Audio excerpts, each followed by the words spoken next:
from Pismo Beach was redundant, especially in early morning fog. The view at sea level in no way matches the panoramic composition experienced from the hillside escarpment when venturing on Highway 1. After packaging their repose bedding and utilizing the full-equipped sanitary station to cleanse the curtains of sleep, Dale and Gary, again mounting the Cushman, hasten for a conveniences depot to partake of a cup of hot coffee and some solid dietary substance. The two not being familiar with Southern California, their map presiding on the table of the diner, they conspired a course of travel. Having passed through San Luis Obispo, the two adjudging it best to remain on the conservative wandering two-lane Highway 1, the busier Direct 101 could be accosted later where the two highways junction north of Santa Barbara. Gary's position on the rear jump seat provided him with a panoramic view while traversing on the vacuous Highway 1, but the view on the traffic-laden 101 was more of a concern than an enjoyment, especially at 40 miles per hour. Continuing what Gary's dead reckoning reflected as going south, but actually were headed east out of Ventura. After some thought he realized because of the coastal shape of California. If you were to transit due north from Los Angeles to the Oregon border, you would cross the border not in Oregon but 75 miles inside Nevada. Traveling on, passing through a town with familiar sounding name, Thousand Oaks, less than hour till they ascending their destination. Arriving in Canoga Park, Gary having been given direction by his cousin before leaving Oakland, the two travelers having no difficulty finding the O'Toole residence. Cousin Bud, wife Gail, youngsters Alan and Patrick all smiles, Gary suspecting they were somewhat surprised the two made it on a Cushman scooter. It was good to see his cousin. Gary's childhood memories of Bud were those of admiration.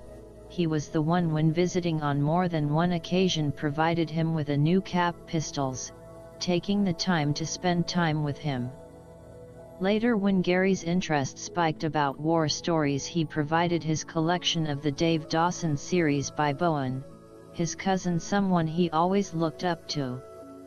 Bud, having joined the National Guard upon high school graduation, would bring the youth old flight instruction manuals and a supply of K&C rations, an example of a soldier's battlefield provisions. When war broke out in Korea, he was a member of the initial military unit's call to duty, entrusting Gary with his treasured collection of classical music records. Continuing his military service, he was posted as part of UADCOM, an acronym for United States Army Air Defense Command, deployed at a supposedly undisclosed location, but known to the community as LA-88, Oat Mountain, in the Santa Susana Range 6 miles from Canoga Park, and Bud assigned to a Nike Ajax firing battery. Canoga Park being a close-knit community with most of the resident incorporated in furtive government projects. Gary raising to a higher echelon of interest with many questions for his cousin. It started with a sound, then a rumble, the house beginning to vibrate, Gary immediately concluding it was an earthquake, but the rumbling endured, not for seconds but minutes. The sound was directional from an outside distance source. He glanced up, catching a know-it-all grin on his cousin's face as he beckoned for Gary and Dale to step to the window. A condensed orange-red glow was reflecting on the bare mountain backdrop of the Santa Susana Range to the west. The question in Gary's mind was where and what? His cousin answering.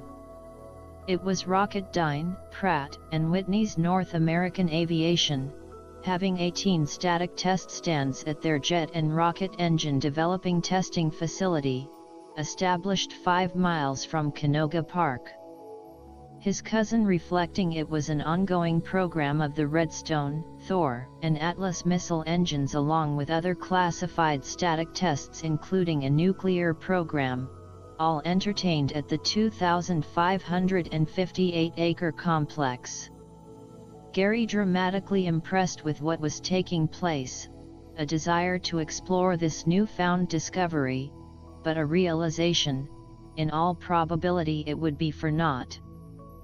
The morning bringing forth the planned tour of the Hollywood Hills and acclaimed residences.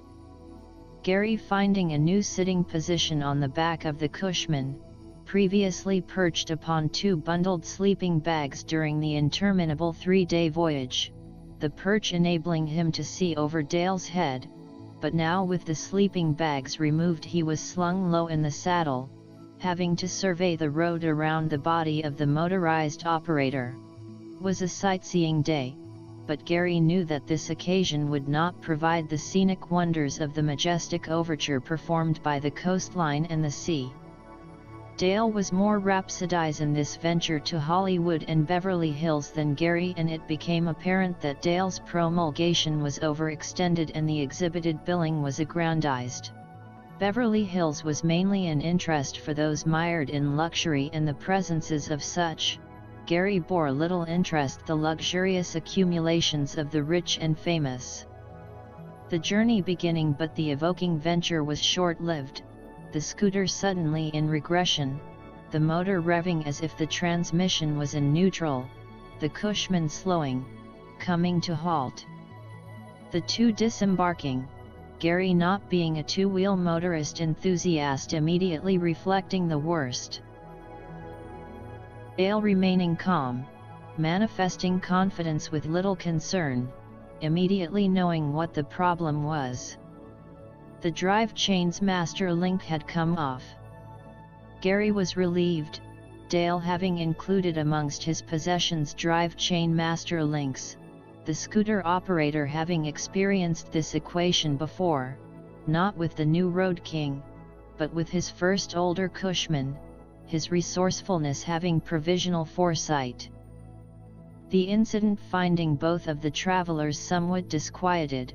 Never while on the journey had the concern of scooter problems been consigned, and now this minor event causing a distraction in their planning, the touring journey no longer a priority. The itinerary time schedule was for a 3-day stay, but when the newly installed link also departed, leaving the chain inoperable a second time, a decision was accorded to limit the mileage and bid a farewell a day early. The two boys thanking their host, ready for the journey north, Gary with some thought concluding, the journey south having revealed one important entity, it was called resolve.